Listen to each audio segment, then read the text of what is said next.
তৃতীয় বিশ্বযুদ্ধের হুমকি দিয়েছে রাশিয়া। দেশটি যুক্তরাষ্ট্রকে ইঙ্গিত করে বলেছে, তৃতীয় বিশ্বযুদ্ধ শুরু হলে তা ইউরোপে সীমাবদ্ধ থাকবে না। রাশিয়ার অভ্যন্তরে পশ্চিমা অস্ত্র ব্যবহার করে ইউক্রেনের সাম্প্রতিক হামলার পরিপ্রেক্ষিতে এ মন্তব্য করে মস্কো। দিন যত গড়াচ্ছে ততই জটিল হয়ে উঠছে রাশিয়া ইউক্রেন যুদ্ধের পরিস্থিতি। দীর্ঘ 2 বছরের বেশি সময় ধরে যুদ্ধ চালিয়েও ইউক্রেনকে কাবু করতে পারেননি পুতিন, বরং পশ্চিমাদের সহায়তায় আরও অগ্রসর হচ্ছে জেলেনস্কি বাহিনী। বিস্তারিত থাকছে ডেস্ক রিপোর্টে। সম্প্রতি রুশ ভূখণ্ডে ঢুকে ইউক্রেন বাহিনীর অভিযান পরিচালনা সেই ইঙ্গিত দেয়, আর এতে ব্যবহার করা হচ্ছে অত্যাধুনিক সব পশ্চিমা অস্ত্র, যার জেরে এবার যুক্তরাষ্ট্রকে বিশ্বযুদ্ধের হুমকি দিয়ে বসেছে রাশিয়া। রাশিয়ার ভেতরে পশ্চিমা অস্ত্র দিয়ে আঘাত করার অনুমতি দিয়ে আগুন নিয়ে খেলা শুরু করেছে পশ্চিমা দেশগুলো।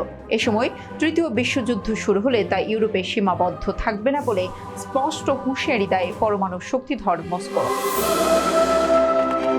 চলতি মাসের শুরুর দিকে রাশিয়ার কুরস্ক অঞ্চলে ভয়াবহ হামলা চালায় ইউক্রেন বাহিনী।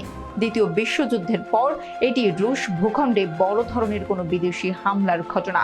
ইউক্রেনের এমন হামলার কড়া জবাব দেওয়ার হুঁশিয়ারি দেন পুতিন। রুশ পররাষ্ট্রমন্ত্রী সের্গেই ল্যাভরভ জানান, পশ্চিমারা ইউক্রেন যুদ্ধকে আরও উস্কে দিতে চাইছে, এমনকি পশ্চিমা অস্ত্র ব্যবহারের নিয়ন্ত্রণ শিথিল করার অনুরোধ বিবেচনা করে সংঘাতকে নিজেদের দুয়ারে ডেকে আনতে চাইছে। 2022 সালে ইউক্রেনে বিশেষ সামরিক অভিযান শুরুর পর থেকেই যুদ্ধ ইউক্রেনের সীমান্ত ছাড়িয়ে যাওয়ার সতর্কবার্তা দিয়ে আসছিলেন পুতিন। যদিও মার্কিন নেতৃত্বাধীন ন্যাটো সামরিক জোটের সঙ্গে কোনো প্রকার সংঘাতে যেতে চান না বলেও জানান রুশ প্রেসিডেন্ট। রুশ পররাষ্ট্রমন্ত্রী জানান, আমেরিকানরা তৃতীয় বিশ্বযুদ্ধ সম্পর্কে কথোপকথন এনে অসামঞ্জস্যপূর্ণ কথা বলেছে।